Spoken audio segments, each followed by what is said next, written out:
Hi guys, welcome to big topic. Ajith Kumar அவர்களை police கஸ்டடியில் கூட்டிகிட்டு போய் அடித்து கொடுமைப்படுத்தி அவரை பார்த்தோன்னா கொலை பண்ணிட்டாங்க அப்படிங்கிற நியூஸ் வைரல் ஆகிட்டு இருக்கு. நம்மளும் தொடர்ந்து அதை பற்றி வீடியோஸ் பார்த்துட்ருக்கோம், என்னென்ன நடக்குது அப்படின்னு. ஸோ இப்போது இதில் இந்த திமுக குரூப்ஸ் பார்த்தோம்னா இந்த ஸ்டாலின் அவர்களை எதிர்த்து நம்ம ஒரு கேள்வி கேட்டாலோ இல்லை ஏதாவது பேசினாலோ பார்த்தோம்னா இந்த டிவிகே காரங்கெல்லாம் பார்த்தோன்னா ஸ்டாலின் அவர்களை குறை சொல்கிற அளவுக்கு வந்துருச்சு அப்படின்னு பேசுறது. ப்ளஸ் பார்த்தோம்னா என்ன சொல்கிறது, முதலமைச்சர் ஸ்டாலின் அவர்கள் எல்லாத்துக்கும் பொறுப்பாக முடியாது அப்படின்னு சொல்கிறது. இது எல்லாத்தையும் விட அதிமுகவில் பார்த்தோன்னா ஜெயராஜ் பென்னிக்ஸ் பிரச்சனை நடந்துச்சு இல்லை, அவங்கள அடிச்சு கொண்டாங்கல்ல, அப்போல்லாம் பார்த்தோன்னா பெரிய அளவில் கொந்தளிச்சு யாருமே இப்போயே கொந்தளிக்கல அப்படின்னு நம்ம கேட்குறதெல்லாம் பார்த்தோன்னா இவங்களுக்கு காமெடியாக தெரியுது. அது எல்லாத்தையும் விட அப்போ பார்த்தோன்னா எடப்பாடி அவர்கள் ஒரு விஷயத்த சொல்லியிருந்தாரு, அவங்க 2 பேரும் மூச்சு திணறல் ஏற்பட்டுதே இறந்துட்டாங்க, காவல்துறை அடிச்சில்லை அப்படின்னு ஒரு அறிக்கை வெளியிட்டதுனால தான் பார்த்தோன்னா எல்லாருமே போராட்டம் பண்ணாங்க, எல்லாருமே கொதிச்சிருந்தாங்க.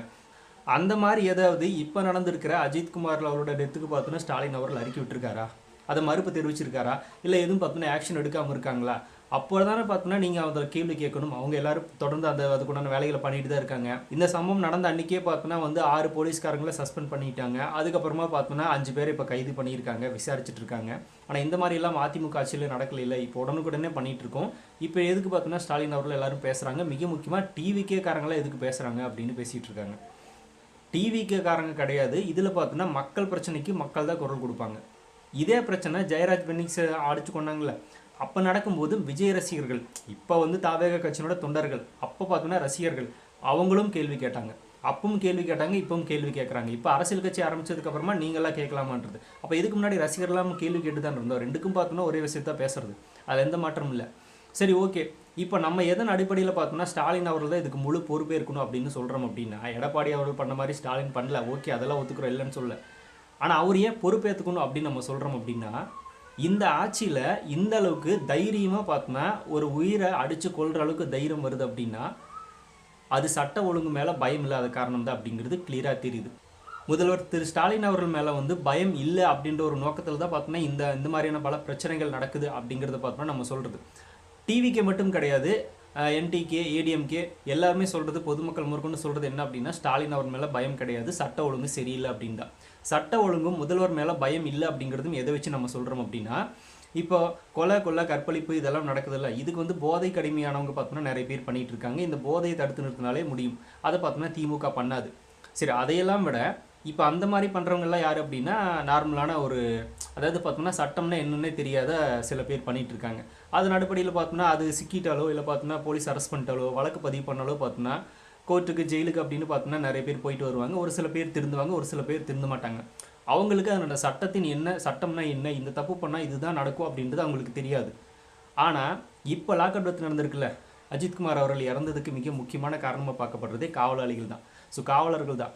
அந்த காவலர்களுக்கு சட்டம்னா என்னென்ன தெரியும். சட்டத்தில் பார்த்தோம்னா இதை பண்ணோம் அப்படின்னா கண்டிப்பாக இந்த மாதிரி தான் நம்ம மேலே ஆக்ஷன் எடுப்பாங்க, இந்த மாதிரியான தண்டனைகள் தான் கிடைக்கும், இது தவறு அப்படின்றது அவங்களுக்கு தெரியும்ல. அப்படி தெரிஞ்சுமே பார்த்தோம்னா லாக்அப் டெத் அப்படிங்கிறது எதனால நடக்குது. இப்போ இவரை கூட்டிகிட்டு போய் பார்த்தோம்னா ஒரு எஃப்ஐஆர் கிடையாது, ஒரு கேஸ் கிடையாது, எதுவுமே கிடையாது. பார்த்தோம்னா நார்மலாக ஃபைல் பண்ணி பார்த்தோம்னா அவரை கூட்டிகிட்டு போய் அடிச்சிருக்காங்க, துன்புறுத்தியிருக்காங்க, அப்புறமா சித்திரவதைப்படுத்தியிருக்காங்க, குடிக்க தண்ணி கூட விடாமல் அடிச்சிருக்காங்க, அதுக்கப்புறமா மிளகா பொடியெல்லாம் போட்டு பார்த்தோம்னா சித்திரவதை பண்ணியிருக்காங்க, அதுக்கப்புறமா அவர் இறந்துட்டார். ஸோ இந்த லெவலில் பண்ணால் இதுக்குண்டான தண்டனைகள் என்ன, நம்மளுக்கு என்ன நிலைமை திரும்பி அடிக்கும் அப்படின்றதெல்லாம் பார்த்தோன்னா சட்டம் படித்து இவங்களுக்கு தெரியாதா? தெரிஞ்சிருந்தும் பார்த்தோன்னா இவங்க அப்படி பண்ணுறாங்க அப்படின்னா இது யார் தப்பு? இதை சட்ட ஒழுங்கு தன்னோட நேரடி கட்டுப்பாட்டில் வச்சிருக்கிற அப்படின்னு ஸ்டாலின் அவர்கள் சொன்னார்ல, அவர் மேலே இல்லாத ஒரு பயம் அப்படின்றது இந்த இடத்துல தான் பார்த்தோன்னா நம்ம சொல்ல வேண்டியதாக இருக்குது. சட்டம் படித்தா சட்டம் தெரிஞ்ச இவங்களே பார்த்தோன்னா அதை பற்றி யோசிக்காமல் செயல்படுறாங்க அப்படின்னா அப்போ சாதாரண மக்களுக்கு இதெல்லாம் எப்படி தெரியும்? இவங்களே அப்படி பயப்படாமல் பண்ணும்போது ஸ்டாலின் அவர் மேலே இவங்களுக்கு பயம் இல்லை அப்படின்னு தான் அர்த்தம். இல்லை அப்படின்னா திமுக ஆட்சியில் பார்த்தோம்னா என்ன வேணால் பண்ணல அப்படின்னு பார்த்தோம்னா பர்மிஷன் வேணால் கொடுத்துட்டாங்களா? தளபதி கூட கேட்டிருந்தாரு. இப்போ நடக்கிறது பார்த்தோம்னா ஆளும் கட்சி திமுகவோட ஆட்சியா இல்லை அப்படின்னா காவல்துறையோட ஆட்சி அப்படின்னு கேட்டிருந்தாரு. ஏன்னா காவல்துறை அவலங்கள் தான் நிறைய நடந்துட்டு இருக்கு அப்படிங்கிறத நம்ம தொடர்ந்து பார்த்துட்டே தான் இருக்கும். அப்படி இருக்கிறப்போ ஸ்டாலின் மேலே பயம் ஏன் இல்லை அப்படின்றது சட்டம் படித்து இவங்களுக்கே அவர் மேலே பயம் இல்லை. இப்படி ஒரு ஆட்சி நடக்குது, திமுக ஆட்சி நடக்குது, ஆளும் கட்சியாக இருக்கிற ஸ்டாலின் அவர்கள் கண்டிப்பாக நம்மளெல்லாம் நோட் பண்ணிட்டு இருப்பாரு, நம்ம மேலே இந்த மாதிரியான ஒரு ஆக்ஷன் எடுப்பாங்க அப்படின்றதெல்லாம் கொஞ்சம் கூட யோசிக்காமல் ஒரு துளி பயம் இல்லாமல் பண்ணுறாங்க அப்படின்னா இங்கே சட்ட ஒழுங்கு சரியில்லை அப்படின்னு சொல்கிறதுல என்ன தவறு இருக்க போகுது? அது மட்டும் இல்லாமல் நீதிமன்றமும் சரி, காவல்துறையும் சரி, ஸ்டாலின் அவர்களும் சரி எல்லாருமே பார்த்தோம்னா மக்களை பாதுகாக்கிறதுக்காக மட்டும் இல்லை. ஒரு தப்பு நடக்குது அப்படின்னா அந்த தப்பு நடந்து முடிஞ்சதுக்கப்புறமா அதை வந்து வாதாடியோ இல்லை பார்த்தோ அதுக்குண்டான ஆக்ஷன் எடுத்தோ அதை பார்த்தோம்னா தண்டனை கொடுக்கறது மட்டும் கிடையாது. இனிமேல் அந்த தப்பு நடக்காமல் தடுக்கிறதுக்கும் தானே. அந்த மாதிரியான தப்பு நடக்காமல் தடுத்துருக்காக ஸ்டாலின் அவர்கள் என்ன பண்ணியிருக்காரு அப்படின்றத கேள்வி. ஏன்னா 2021 இந்த 2025 வரைக்கும் பார்த்தோன்னா கிட்டத்தட்ட 24 லாக்அப் டெத் நடந்திருக்கு. இது எல்லாமே பார்த்தோன்னா போலீஸ்காரங்கள் மேலே தான் குற்றங்கள் வைக்கப்பட்டிருக்கு. 24 லாக்அப் டெத் அப்படின்னா ஒரு 2-3 அப்படிங்கிறது நடந்திருந்தாலும் அதுக்கப்புறமா இது நடக்காத அளவுக்கு இவர் தடுக்கிறதுக்கு என்ன பண்ணியிருக்காரு அப்படின்ற ஒரு கேள்வி எனக்கு நீதிமன்றமே கேட்டிருக்கு. ஒரு கொலை செய்யப்பட்டவர் கூட பார்த்தோன்னா இந்த அளவுக்கு தாக்கி இருக்க மாட்டாங்க, இந்த அளவுக்கு பார்த்தோன்னா காயங்கள் இருக்காது, அடிப்பட்டது தெரியாது, அந்த லெவலில் பார்த்தோன்னா இவர் அடித்து எதுக்கு கொலை பண்ணியிருக்காங்க அப்படின்ற மாதிரி பார்த்தோன்னா நீதிபதிகளே கேள்வி கேட்டிருக்காங்க. இதுக்கு என்ன பதில் சொல்ல போகுது அரசு அப்படிங்கிறது தெரியல. இது எல்லாத்தையும் விட இதுக்குண்டான ஒரு விளக்கத்தை பார்த்தோம்னா கிட்டத்தட்ட ஜூலை 8ஆம் தேதிக்குள்ளே சப்மிட் பண்ணணும் அப்படின்ற மாதிரி சொல்லியிருக்காங்க. ஆனால் இனிமேல் பார்த்தோன்னா இப்படி நடக்காமல் இருக்கிறதுக்கு தமிழக அரசு என்ன மாதிரியான நடவடிக்கை எடுக்க போகுது அப்படின்ற கேள்வி முன் வச்சிருக்காங்க. இது வந்து மக்களும் சரி நம்மளும் சரி டிவிகே, எம்டிகே, ஏடிஎம்கே, பிஜேபிக்கு எல்லாமே பார்த்தோம்னா கேட்டு தான் இருக்கும். அதில் எந்த மாற்றமும் இல்லை. இது எல்லாருமே பொதுமக்கள் கேட்கக்கூடிய கேள்விகள் தான். கட்சியில் இருக்கிற தொண்டர்கள் அப்படிங்கிறதுனால இந்த கட்சியை சேர்ந்த நபர்கள் கிடையாது, எல்லாருமே பொதுமக்கள் தான். ஸோ அந்த பொதுமக்கள் தான் கேட்குற கேள்வி. இவங்க உடனே பார்த்தோன்னா இந்த கட்சிக்காரங்க தான் கேட்குறாங்க, அந்த கட்சிக்காரங்க தான் கேட்குறன்றதெல்லாம் கிடையாது. திமுக ஆட்சியில் மட்டும் பார்த்தோன்னா என்ன பண்ணாங்க, ஏடிஎம்கே பிரச்சனை வரும்போது எல்லாருமே கேட்டு தான் இருந்தாங்க. அப்படி இருக்கிறப்ப இதையும் எல்லாரும் கேட்க தான் செய்வாங்க. ஏடிஎம்கே பண்ணதுன்னு பார்த்தோன்னா சரின்னு கிடையாது. அவங்க பார்த்தோன்னா ரொம்பவே முட்டாள்தனமாக தான் நடந்துக்கிட்டாங்க. அந்த கேஸை ஹேண்டில் பண்ண தெரியாமல் என்னெல்லாம் பண்ணி பார்த்தோன்னா சில பேர் காப்பாற்ற நினச்சாங்க, அதெல்லாம் தெரிஞ்சிச்சு. ஸோ அதெல்லாம் பார்த்தோன்னா எல்லாருக்குமே அப்பட்டமாக தெரிஞ்சதுனால எல்லாருமே கொந்தளிச்சோம். இப்போ இந்த கேஸ்லையும் பார்த்தோன்னா திமுக ஆட்சி வந்து ஆளுங்கட்சி எதிர்கட்சியாக இருக்கும்போது இந்த ஏடிஎம்கேவை பார்த்தோன்னா எடுத்து கேள்வி கிடைச்சல இதுக்கு முதலமைச்சர் தான் பொறுப்பேற்கணும் அப்படின்ற மாதிரி. இப்போ நடந்துக்கிற தப்புக்கும் முதலமைச்சர் தான் இவர் தான் பொறுப்பேற்றுக்கணும் அப்படின்றத நம்மளும் திருப்பி கேட்குறது. புதுசாலாம் எதுவுமே கேட்கல, அவர் சொன்னதை நம்ம திருப்பி கேட்குறோம், அவ்வளோதான். ஸோ அப்படி இருக்கிறப்போ ஸ்டாலின் அவர்கள் இனிமேல் இந்த மாதிரியான தவறுகள் நடக்காமல் இருக்கிறதுக்கு என்ன உத்தரவாதம் வச்சிருக்காரு, என்ன நடவடிக்கை எடுக்க போறாரு அப்படின்றது நீதிபதிகளும் கேட்டிருக்காங்க. நம்ம தளபதியும் இன்னைக்கு அறிக்கை வெளியிட்டார், இனிமேல் நடக்காது அப்படின்றது உறுதிப்படுத்துங்க அப்படின்னு. நம்மளும் அதையே தான் சொல்கிறோம். ஆனால் இவங்க என்னடா அப்படின்னா அந்த ஆட்சியில் நடந்த மாதிரி இந்த ஆட்சியில் நடக்கலையே அப்படின்னு. அந்த ஆட்சியில் நடந்த மாதிரி நடக்கக்கூடாது அப்படின்னு தானே பார்த்தோன்னா உங்களை மக்கள் தேர்ந்தெடுத்தாங்க.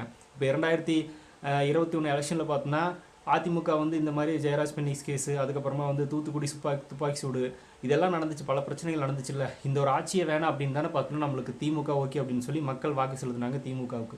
இப்போ அந்த ஆட்சியில் என்னென்ன பிரச்சனைகள் எல்லாம் நடந்துச்சோ அதுவும் இது ஆட்சியில் நடந்துட்டு தானே இருக்குது. அந்த மாதிரியெல்லாம் நடக்க விட மாட்டோம் அப்படின்னு சொல்ல வரையில பார்த்தோன்னா அவர் ஆட்சியில் தான் இப்போ நடந்துட்டு இருக்கு அப்படின்ற கேள்வி மக்கள் முன்வைக்க தானே செய்வாங்க. அப்படி கேள்வி கேட்கறதுக்கே பார்த்தோன்னா இவங்க பயந்துட்டு பதில் சொல்ல மாட்டாங்க. உடனே பார்த்தோன்னா இவங்கெல்லாம் அரசியல் பண்ணுறாங்க அப்படின்னா அப்போ எதுதான் அரசியல்? திமுக அரசியல் இந்த அரசியல் பண்ணதே கிடையாது. திமுக பார்த்தோன்னா ஏடிஎம்கேல ஒவ்வொரு பிரச்சனை நடக்கும்போதும் பார்த்தோன்னா போய் குறுக்க நின்று எல்லா பிரச்சனைக்கும் பார்த்தோன்னா தலையிட்டு இதுக்கு முதலமைச்சர் தான் பொறுப்பேற்கணும், பதவி விலகணும் அப்படின்னு பேசினாங்களே. இப்போ நம்மளும் பார்த்தோன்னா அதை தான் சொல்கிறோம், அதில் எந்த மாற்றமும் இல்லை. ஆளுங்கட்சியாக இருக்கும்போது ஒரு பேச்சும் எதிர்கட்சியாக இருக்கும்போது ஒரு பேச்சும் பேசினா அது எப்படி சரியாகும்? இப்போ தளபதி விஜய் அவர்களும் சரி, டிவிகே தொண்டர்களும் சரி, எல்லாருமே பார்த்தோன்னா பொதுமக்கள் லிஸ்ட்டில் தான் இந்த பிரச்சனையை பொறுத்த வரைக்கும் வர முடியும். எல்லாருமே பார்த்தோன்னா அதை கேட்கறதுக்குண்டான ரைட்ஸ் இருக்குது, நம்ம கேட்க தான் செய்வோம். ஒரு ஆளுங்கட்சியில் பார்த்தோன்னா பல நல்லது நடந்தாலும் அந்த நல்லதுக்கு பார்த்தோன்னா முதல்வர் தான் பொறுப்பு அப்படின்னு இவங்களே மேடைக்கு மேடை பேசுகிறாங்க. அப்போ இந்த மாதிரி ஒரு தவறு நடந்துச்சு அப்படின்னாலும் அதுக்கும் அவர் தானே பொறுப்பேற்கணும், அதுக்கும் அவர் தானே காரணம், அவர் பார்த்து பயம் இல்லைன்றதான அர்த்தம். அதையே பார்த்தோன்னா சொன்னால் ஒத்துக்க மாட்டாங்க அப்படிங்கிறது நம்மளுக்கு தெரியல. இந்த மாதிரி எந்த ஆட்சியில் நடந்தாலும் நாளைக்கு டிவிக்கேவே ஆட்சிக்கு வந்தாலும் அதுக்கு தளபதியும் பதில் சொல்லி தான் ஆகணும். ஸோ இது எல்லாருக்குமே பொருந்தும். அதனால் இதுக்கு வந்து ஸ்டாலின் அவர்கள் பொறுப்பு ஏற்றுக்கிட்டோம். அதுக்கப்புறமா வந்து இனிமேல் நடக்காமல் இருக்கிறதுக்கு என்ன நடவடிக்கை? நேற்று கூட பார்த்தோன்னா ஒரு மீட்டிங் போட்டிருக்காங்க, காவல்துறையினரெல்லாம் கூப்பிட்டு இனிமேல் இந்த மாதிரியான தவறுகள் யாராவது செஞ்சாங்க அப்படின்னா அது ரவுடியாக இருந்தாலும் போலீஸாக இருந்தாலும் யாராக இருந்தாலும் பார்த்தோன்னா கடுமையான நடவடிக்கை எடுக்கணும்னு சொல்கிறாங்க. இனிமேல் இப்படி ஒரு தவறு நடந்தால் ரவுடியாக இருந்தாலும் பார்த்தோன்னா அவங்க ஏன் விட்டு வச்சுருக்கிறீங்க இத்தனாலாம்? வெளியே எதுக்கு இருக்காங்க அவங்க? ரவுடினா போலீஸ் ஸ்டேஷன் தானே இருக்கணும், கஸ்டடியில் இருக்கணும், சிறைச்சாலையில் தானே இருக்கணும், எதுக்கு வெளியே விட்டு வச்சுருக்கீங்க? ரவுடியாக இருந்தாலும் அப்படின்னா அவங்க வேலையை அதுவாக தான் இருக்கும். அப்படி இருக்கிறப்ப எதுக்கு வெளியே விட்டு வச்சுருக்கீங்க அப்படின்ற ஒரு கேள்வி இந்த இடத்துல நம்மளுக்கு வருது இல்லை. அதுக்கப்புறமா இனிமேல் ஒரு தவறு நடந்தால் இவங்களை கடுமையான நடவடிக்கை எடுக்கப்படும் அப்படின்னு சொல்கிறாங்கல்ல. நடக்க விடாமல் தடுக்கிறதுக்கு என்ன பண்ணணும் அப்படிங்கிறது இவங்க பேசுகிறதே கிடையாது. நடந்தாலும் இவங்களுக்கு தண்டனை கிடைக்கும் அப்படின்னு தான் அவங்க பேசுகிறாங்களே தவிர நடக்காமல் இருக்கிறதுக்கு என்ன வழி பண்ணுறாங்க, இதை தடுக்கிறாங்களான்றத கேள்வி. இவரே ஒத்துக்கிறார், எங்களால் தடுக்க முடியாது, இனிமேல் இந்த மாதிரி ஒரு பிரச்சனை நடந்துச்சு அப்படின்னா நாங்கள் கடுமையான நடவடிக்கை எடுப்போம் அப்படின்னு மட்டும்தான் சொல்கிறதே தவிர இவரும் பார்த்தோன்னா அதை நடக்காமல் தடுக்கிறதுக்கு எந்த ஒரு வேலையும் பண்ணல அப்படிங்கிறது கிளியராக நம்மளுக்கு தெரியுது. இந்த ஒரு ஸ்டேட்மெண்ட்டை பார்த்தோன்னா ஆட்சியை வந்தோடனே பார்த்தோன்னா ஒரு வீடியோவை வெளியிட்டார், அதுக்கப்புறமா அறிக்கை வெளியிட்டார், அதுக்கப்புறமா மேடைகளில் பேசினார், ப்ரெஸ் மீட்டில் சொன்னார். இன்னும் சில இடங்களில் பார்த்தோன்னா இவங்க கட்சிக்கார நபர்களை மேடை ஏறி பேசினாங்க. இப்போ பார்த்தோன்னா இந்த அறிக்கை மறுபடியும் வெளியிட்டிருக்காரு. இது தொடர்ந்து 5 வருஷங்களாக அவர் பேசிகிட்டே தான் இருக்காரே தவிர எந்த ஒரு செயல்பாடும் இல்லையே, எந்த ஒரு பெரிய அளவில் பார்த்தோன்னா மாற்றமும் இல்லையே. கிட்டத்தட்ட 24 லாக்அப் டெத் அப்படின்னா அதில் எந்த அளவுக்கு 24 உயிர்கள் பலி போயிருக்கு. அதில் பார்த்தோம்னா பல பிரச்சனைகள் அடங்கியிருக்கு. இதுக்கெல்லாம் யார் பொறுப்பேற்றுக்கணும் அப்படின்னா முதல்வர் தான் பொறுப்பேற்றுக்கணும். இதெல்லாம் பார்த்தோம்னா சொன்னால் இவங்களுக்கு வந்து என்ன சொல்கிறது அப்படின்னா இவங்களாம் கட்சி குறை சொல்கிறாங்க அப்படின்ற மாதிரி பார்த்தோம்னா டிவிகேவை மற்ற கட்சிகளை பேசுகிறாங்க. இவன் திமுகவும் பார்த்தோம்னா அதே மாதிரி தானே பேசிகிட்டு இருந்துச்சு. அப்போல்லாம் பார்த்தோம்னா வாய் மூடிட்டு இருந்துட்டு இப்போ மட்டும் பேசுகிறாங்க அப்படின்னா இவங்களோட நோக்கம் அரசியல் பண்ணுறது தான். இவங்க தான் அரசியல் பண்ணுறாங்களே தவிர நம்ம கிடையாது. ஸோ ஆளுங்கட்சி இதுக்கு என்ன மாதிரியான பதில் சொல்ல போகுது, இன்னும் பார்த்தோம்னா என்ன மாதிரியான விஷயங்கள் வெளியே வரப்போகுது அப்படிங்கிறது தெரியல. நீதிபதிகளே கேட்டிருக்காங்க, ஒரு கொலை பண்ணப்பட்டவர் கூட பார்த்தோம்னா இந்த லெவலில் தாக்க மாட்டாங்க அப்படின்னு அந்தளவுக்கு அடிச்சிருக்காங்க. அப்படின்னா ஒரு நகைத்திருட்டு கேஸுக்கு பார்த்தோம்னா எதுக்கு இந்த அளவுக்கு ஒரு வண்ணம்? ஃபஸ்ட்டு அந்த ஃபேமிலி தூக்கிக்குள்ளே போடணும். ஃபஸ்ட்டு நகையோடு நீ எதுக்கு வண்டி சாவி அவங்ககிட்ட கொடுத்த, வண்டியே எடுத்து ஓட்ட தெரியாத ஒரு நபர்கிட்ட நீ எப்படி சாவி கொடுக்கலாம் அப்படின்னு அவங்கள தான் விசாரிக்கணும். அந்த ஃபேமிலினால தான் பார்த்தோன்னா இவ்வளோ பெரிய பிரச்சனை இப்போ. ஸோ இதுக்கெல்லாம் பார்த்தோன்னா கண்டிப்பாக அவங்களும் சரி முதல்வர் அவர்களும் பொறுப்பேற்றுக்கணும். இனிமேல் நடக்காது அப்படின்ற மாதிரி உத்தரவாதம் கொடுக்கணும். சட்ட ஒழுங்கு இவரோட கட்டுப்பாட்டில் தான் இருக்குது அப்படிங்கிறத நம்ம ப்ரூவ் பண்ணணும். அப்போ தான் பார்த்தோன்னா இந்த மாதிரியான குற்றங்கள் நடக்காது. எல்லாரும் கேட்கக்கூடிய கேள்வி அதுதான், நம்மளும் அதுதான் கேட்குறோம். உடனே பார்த்தோன்னா இவங்க ஏதோ ஸ்டாலின் அவர்கள் எல்லாத்தையும் பண்ணுறாரு, என்ன பிரச்சனைன்னு கேட்குறாங்க. பண்ணாமல் இருக்கிறதுக்கு ஸ்டாலின் அவர்கள் என்ன பண்ணுறாரு அப்படிங்கிறத நம்மளோட கேள்வி. அதுக்கு பதில் சொல்ல மாட்டாங்க. பார்க்கலாம் என்ன நடக்க போகுது அப்படின்னு. ஸோ நீங்கள் என்ன நினைக்கிறீங்க இதை பற்றி அப்படிங்கிறத கமெண்ட்டில் ஷேர் பண்ணுங்கள். அப்படியே பிக் டாபிக் சேனல் யாராவது சப்ஸ்கிரைப் பண்ண மறக்காமல் சப்ஸ்கிரைப் பண்ணிக்கோங்க. நிறைய big topics, political news, trending news, cinema updates அப்படி நிறைய நம்ம சேனலில் தொடர்ந்து வரப்போகுது.